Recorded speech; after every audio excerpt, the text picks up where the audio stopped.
तो यार रामलीला मूवी किसने नहीं देखी, तो मैंने सोचा कि यही लुक क्रिएट किया जाए, तो कुछ इसी टाइप का मैंने मेकअप किया था। तो मैंने सोचा आपके साथ इसका ट्यूटोरियल शेयर करूँ। तो सबसे पहले मैंने इसके लिए टोनर लगा लिया था। टोनर को अच्छे से स्किन में पेनिट्रेट होने दिया। टोनर से क्या होता है, आपका बेस जो है बहुत ज़्यादा फ्लॉलेस और ग्लोई बनता है। और फिर मैंने टोनर को अच्छे से स्किन में एब्जॉर्ब होने दिया।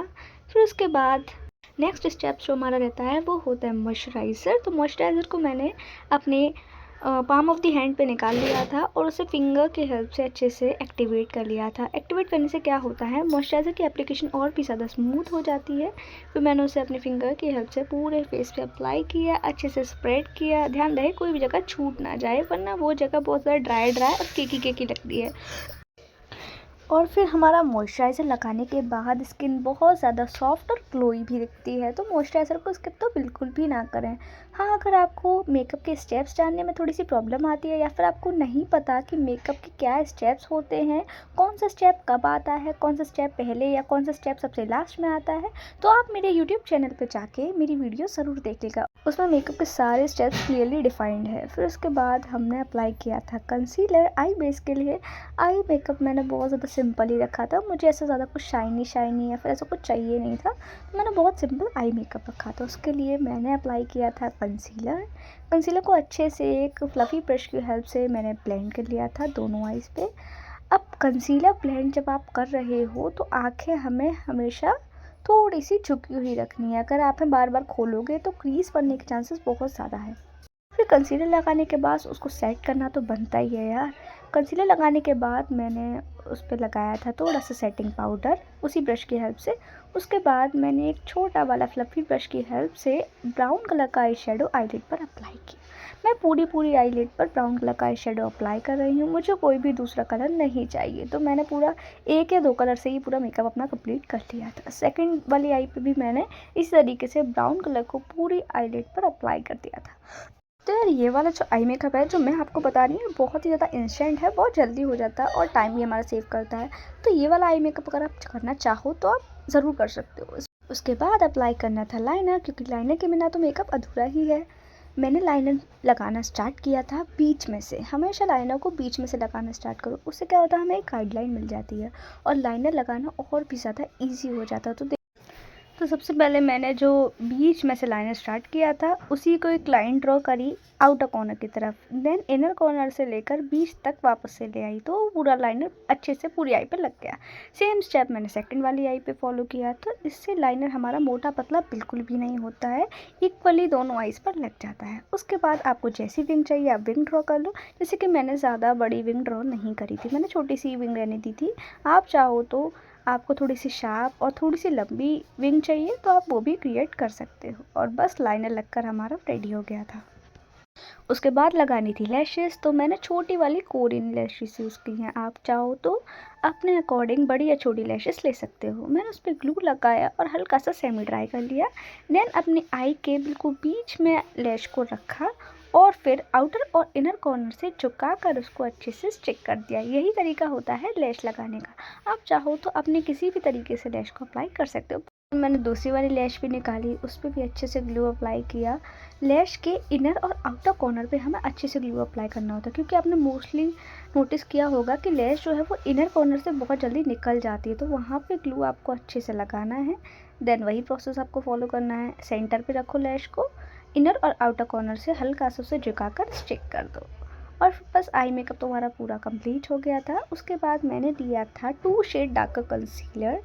उसको अपने सारे पिगमेंटेड एरिया पे लगाना है। जहाँ जहाँ आपको टैनिंग हो रखी है, पिगमेंटेशन है या फिर डार्क स्पॉट्स हैं, वहाँ वहाँ आप इसको अप्लाई करो। मेरे फेस पे डार्क स्पॉट्स तो नहीं थे, बट हाँ थोड़ी सी पिगमेंटेशन हो रखी थी फॉरहेड पे और थोड़ा सा अपर लिप एरिया भी थोड़ा सा डार्क लग रहा था, तो मैंने वहाँ पे भी अप्लाई कर दिया। देखो यार, अंडर आइज़ पे, अपर लिप एरिया पे और अगर आपको फॉरहेड पे टैनिंग है तो आपको डार्क वाला कंसीलर अप्लाई ज़रूर करना है। जैसे कि मैंने लिया था 2 शेड डार्क कंसीलर, वैसे आपको भी अप्लाई करना है। ये तो मैंडेटरी होता है क्योंकि सबको थोड़ी ना थोड़ी पिगमेंटेशन तो होती ही है। एक डैम ब्यूटी ब्लेंडर की हेल्प से उसे बहुत हल्के हल्के हाथों से हमें ब्लेंड करना था। ध्यान रहे ओवर ब्लेंड बिल्कुल भी मत कर देना। फिर मैंने लिया था एक डैम ब्यूटी ब्लेंडर, उसकी हेल्प से मैंने बहुत हल्के हल्के हाथों से अपने कंसीलर को ब्लेंड किया था अंडर आई एरियाज पे, लिप एरिया पे और थोड़ा सा फॉरहेड एरिया पे। फिर क्या, फेस के सारी पिगमेंटेशन और डार्क स्पॉट्स तो हाइड हो ही गए थे। उसके बाद करना था फेस को न्यूट्रलाइज। तो न्यूट्रलाइजेशन के लिए हमें अपने स्किन टोन के मैचिंग का कंसीलर लेना था। उस कंसीलर को जहाँ जहाँ आपने डार्क स्पॉट हाइड करने के लिए डार्क कंसीलर लगाया था, वहाँ वहाँ आपको ये अपने स्किन टोन का कंसीलर लगाना था और फिर ब्यूटी ब्लेंडर की हेल्प से उसे हल्के हल्के हाथों से ब्लेंड करना था। मैं आपको बता दूं कि न्यूट्रलाइजेशन करना ज़रूरी क्यों होता है। देखिए, अगर हम डार्क कंसीलर को लगाने के तुरंत बाद हम फाउंडेशन अप्लाई कर देंगे तो हमारा बेस येलो पड़ सकता है, इसलिए न्यूट्रलाइज करना थोड़ा सा इम्पोर्टेंट होता है। उसके बाद मैंने ले लिया था अपने स्किन टोन से 2 शेड लाइटर फाउंडेशन को मैंने उसी के कैप पे निकाल लिया था और डायरेक्ट ब्यूटी ब्लेंडर उस पर अप्लाई कर लिया था। ब्यूटी ब्लेंडर पे फाउंडेशन अप्लाई करने से ये फ़ायदा होता है कि जल्दी लग जाता है थोड़ा सा।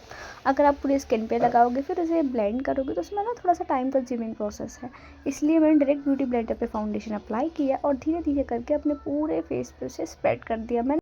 तो फेस पे तो अच्छे से फाउंडेशन लग ही गया था। उसके बाद मुझे नेक एरिया भी कवर करना था, क्योंकि अगर आप ओनली फेस पे फाउंडेशन लगाओगे तो नेक एरिया आपका बहुत ज़्यादा अलग और डार्क भी लगेगा। मैंने नेक पे भी ड्रैग करके फाउंडेशन को अच्छे से अप्लाई कर लिया था। देन हमें करनी थी हाईलाइटिंग के लिए मैंने जो फाउंडेशन लिया था उससे 1 शेड लाइटर मैंने कंसीलर लिया था हाईलाइटिंग के लिए। अंडर आई एरिया पे, थोड़ा सा नोज़ पे, थोड़ा सा चिन पे और थोड़ा सा फोरहेड एरिया पे मैंने हाईलाइटिंग की थी और फिर ब्यूटी ब्लेंडर की हेल्प से उसे हल्के हल्के हाथों से ब्लेंड कर दिया था अच्छे से। हाईलाइटिंग करने से क्या होता है यार, हमारे वो एरिया जो है हमने जहाँ हाईलाइटिंग की है वो थोड़े से उभरे हुए नज़र आते हैं और बहुत प्यारा सा ग्लो क्रिएट करते हैं। उसके बाद मैंने अप्लाई किया था क्रीम ब्लश। ये वाला जो स्टेप है वो ऑप्शनल है, अगर आप चाहो लिक्विड ब्लश लगाना तो आप लगा सकते हो, वरना पाउडर ब्लश में सारा कवर हो ही जाता है। मैंने लिया था ड्यूअल फाइबर ब्रश, उसकी हेल्प से मैंने ब्लश को अप्लाई किया अपने दोनों चीक्स पे। फिर उसके बाद मैंने लिया था एक डैम ब्यूटी ब्लेंडर की हेल्प से उसकी जो भी हार्श लाइन थी उसको ब्लेंड किया। ब्लश लगाने के बाद हमें करनी थी पाउडर सेटिंग के लिए मैंने लूज़ पाउडर यूज़ किया था, आप चाहो तो कॉम्पैक्ट भी यूज़ कर सकते हो। मैंने पूरे फेस पे अच्छे से पाउडर सेटिंग करी थी ताकि मेकअप जो है मेरा लॉन्ग लास्टिंग रहे, कहीं से भी फाउंडेशन निकले ना। उसके बाद मैंने ब्राउ फिलिंग करी थी। ब्राउ फिलिंग करने से पहले हमारा जो भी प्रोडक्ट फाउंडेशन वगैरह ब्राउज में लग जाता है उसको हटाना बहुत ज़्यादा इम्पॉर्टेंट है। तो मैंने स्पूली की हेल्प से सबसे पहले अपनी आईब्राउज को क्लीन किया ताकि सारा प्रोडक्ट जो भी लगा हुआ है वो निकल जाए। उसके बाद मैंने यूज़ किया था ऐश ब्राउन कलर आईब्रो फिलिंग के लिए। ध्यान रहे ब्लैक कलर कभी भी यूज़ मत करना, ब्लैक कलर बहुत ज़्यादा ड्रामेटिक लगता है और हमारी रियल आईब्रोज़ का कलर एकदम जेड ब्लैक नहीं होता है, तो उसके लिए हमें हमेशा थोड़ा सा ब्राउनिश कलर ही चूज़ करना चाहिए। अब ब्राउ फिलिंग करते कैसे हैं, तो सबसे पहले हमारे आईब्रोज़ का जो अपर पॉइंट होता है वहाँ से स्टार्ट कीजिए, धीरे धीरे जो बचा हुआ प्रोडक्ट है उसे आगे लेकर आइए। फिर मैंने अंडर आई करी थी एक लाइट ब्राउन कलर के शेड से। लाइट ब्राउन कलर का शेड मैंने एक छोटे ब्रश में लिया और उसको अंडर आइज़ पे अच्छे से अप्लाई कर दिया था, इससे मेरी आंखें बहुत ज़्यादा नेचुरल लग रही थी। फिर मैंने अप्लाई किया पाउडर ब्लश, दोनों चीक्स पे अच्छे से मैंने इक्वली अप्लाई किया था और थोड़ा सा नोज़ पे भी अप्लाई कर ही लिया था। उसके बाद हमें लगानी थी लिपस्टिक। आप चाहो तो किसी भी कलर की लिपस्टिक लगा सकते हो, it depends on your outfit, on your choice.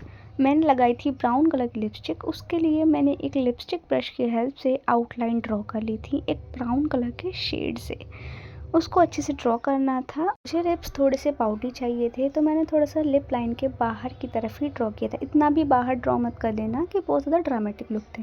फिर मैंने एक न्यूड शेड की लिपस्टिक ली थी और उसको अपने लिप्स पर अप्लाई किया था।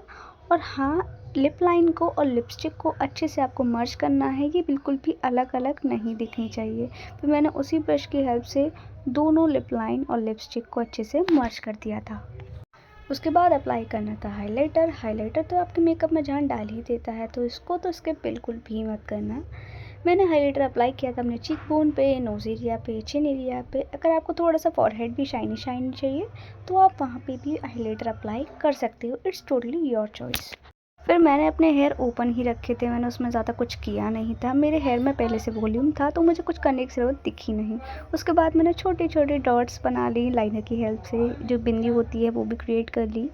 एक मैंने छोटी सी लॉन्ग पहनी थी जो सिल्वर कलर की आती है वो वाली, थोड़ा सा गुजराती लुक क्रिएट करना था इसलिए मैंने उसको पहना। फिर उसके बाद मैंने सिल्वर इयररिंग भी वेयर कर लिए और ये था मेरा फाइनल लुक। आप मुझे कमेंट में बताइएगा कि आपको मेरा लुक कैसा लगा, और ऐसी ही वीडियो और देखने के लिए मेरे चैनल को सब्सक्राइब कर लीजिएगा, वीडियो को लाइक कर दीजिएगा। Bye bye.